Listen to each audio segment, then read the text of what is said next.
Hello, boys and girls, mums and dads, and caregivers and humans. I'm so glad to see you. It's book time with Mrs. Baker.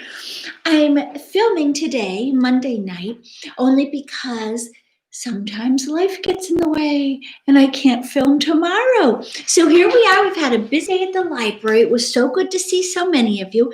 And let me just fix my hair. My goodness gracious. Oh, well, it's been a busy day at the library. That's a good thing. So we've had quite a few people come in, and Rosie and I put together 12 Storytime to Go kits.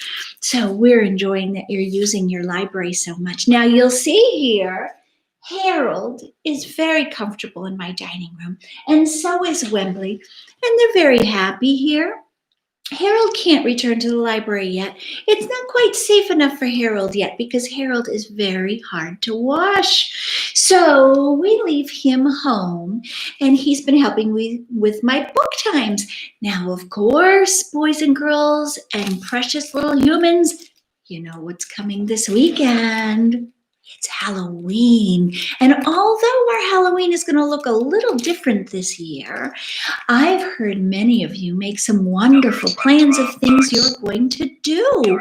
So I have a wonderful Halloween book that I'd love to read to you called The Monster's Monster. Now, there's one thing I wanted to bring to your attention. So many times when I would visit you in your classrooms earlier this year, I would bring along a special little bit of magic. And that was that I, hidden in my sweater or in my book bag, would have my phone. And on it, I would be using the app called Novel Effect. Now, Novel Effect is not giving me any money at all to promote this, believe me. But I like to tell people about Novel Effect. It's an app you can find on the App Store. I learned about it at a conference years ago. And basically, you read along with it. And through artificial intelligence, Novel Effect is able to follow along instead of you following along with a recording. So listen carefully when I read, because the app Novel Effect is going to add little sound effects and music to my reading. Now, I love to do this when I read out loud as a presentation, but it was recently brought to my attention that perhaps if you were reluctant to read on your own, or you didn't really like reading, if you maybe had a little sound effects and a little bit of music, it might make it a little bit more fun. Okay, so give it a try. Novel Effect. Who knows? Let me know if you have a hard time downloading it. Look behind me. Boy, it's looking awful Halloween-y, isn't it? It looks a little bit blue. It's getting dark already, but that's getting us into the Halloween spirit. So here we go, and I'm going to turn it on, and here we are. The Monster's Monster by Patrick O'Donnell. Let me get on my reading glasses. The Monster's Monster by Patrick O'Donnell. Here we go. I'm so glad to be with you. The Monster's Monster.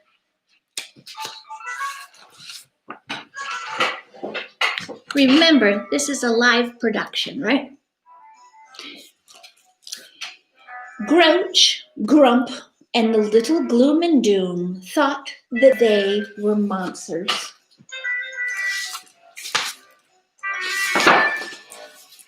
They lived in a dark monster castle, high atop a mountain.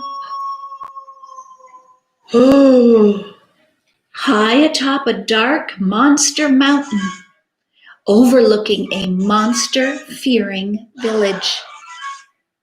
Did you hear them? They're fearing the monsters. Their little monster heads were always filled with big monster thoughts.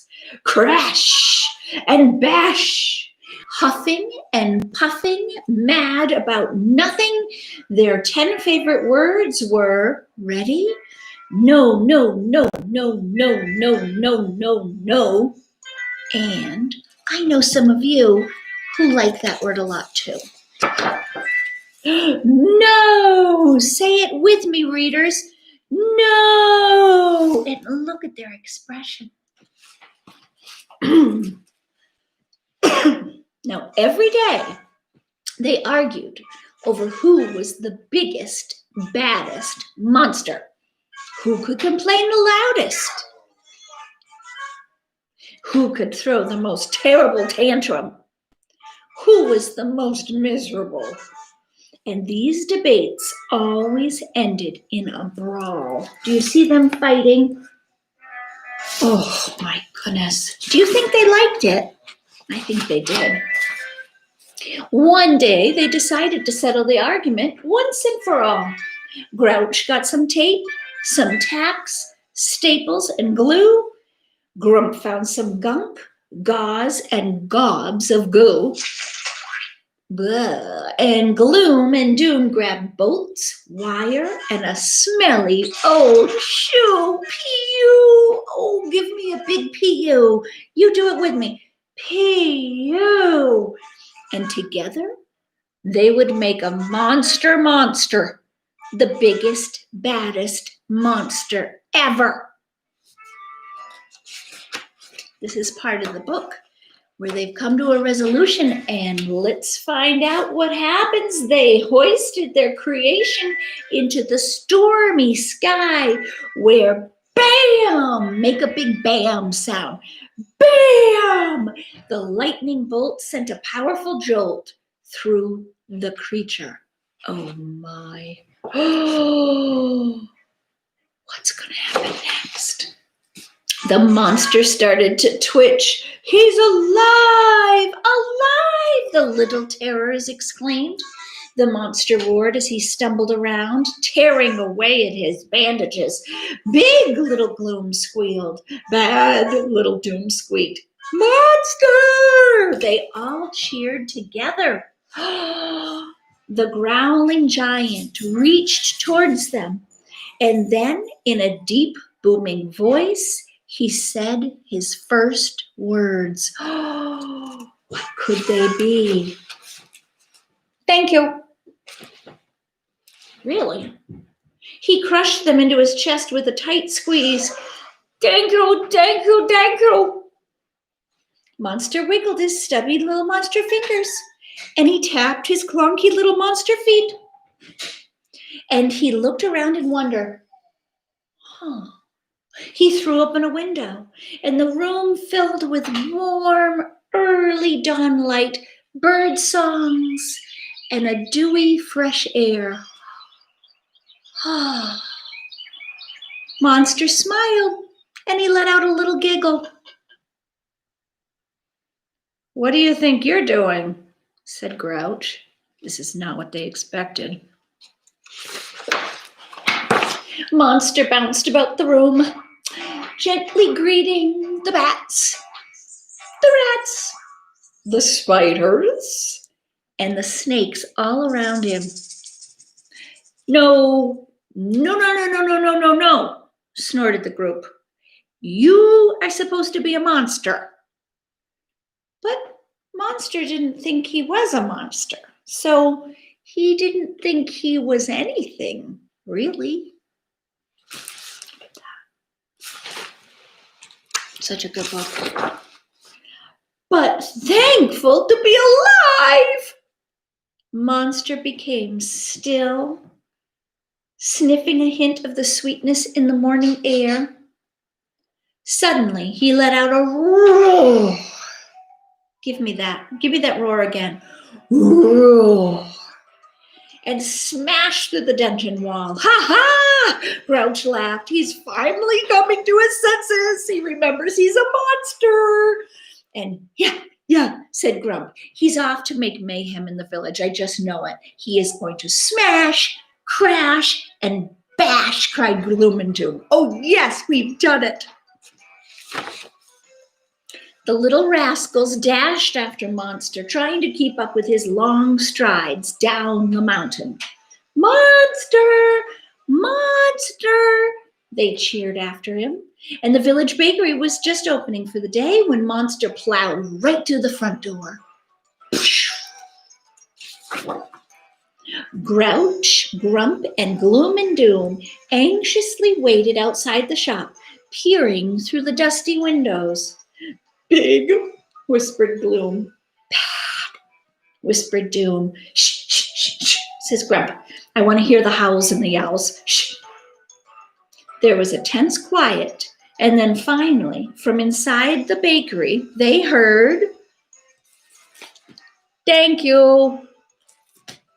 Monster appeared, clutching a white paper bag, and then he turned and he headed out of town, towards the beach. This is not working like they thought it was. Huh. Look at them. They're like, what is happening? After him, they cried. Monster! Monster! Monster slowly knelt down on the soft, cool sand. Grouch, Grump, and Gloom and Doom collapsed in a heap around him. And as they tried to catch their breaths, Monster gently patted their heads. And he carefully opened the bag, and he gave them each a warm, powdered jelly donut. Grouch, Grump, and Gloom and Doom were absolutely speechless. But they remembered what their big, bad monster had said to them. Look what they said. Thank you. Monster looked at them and smiled, and they smiled back, and together they all started to giggle. Grouch, Grump, and Gloom and Doom and their new friends sat quietly on the shore, watching the sunrise. Oh, how lovely.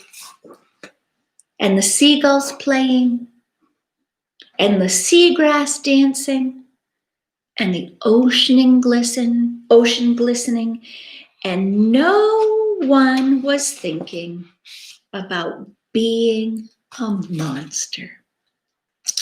Boys and girls, that is called The Monster's Monster by Patrick McDonnell. He's a Caldecott Honor Award winner. He also wrote Me, Jane, which is another book that you and I have enjoyed. Well, I'm glad you could join us. I see that our time is almost up, and I want to say a couple big thank yous. I want to thank you to all of you who have subscribed to my YouTube channel. It's really important you do that, and you click the bell for notifications, because that means a lot to me, and it makes me know that what I'm doing may be enjoyed at home. I haven't been able to see all of you, but I've reached out to so many of you, and I am so proud of the hard work that you're doing in school and at home. Now, I do have to say that this has been a production of Baker Company in cooperation with Elkins Public Library in the town of Canterbury. This, under the Fair Use Guidelines, this is a not-for-profit educational use video only and cannot be copied or sold without written permission of myself, Elkins Public Library, or the town of Canterbury. I don't know if you can hear my beagles. It's getting close to their dinner time. So they know this is a live video too. They like to speak up and be heard. Well, I hope to see you all very soon, and I hope you keep taking out those books like you are. Our numbers are through the roof, and that is because of you. You're reading so much. And remember, I love you, and I'm proud of you.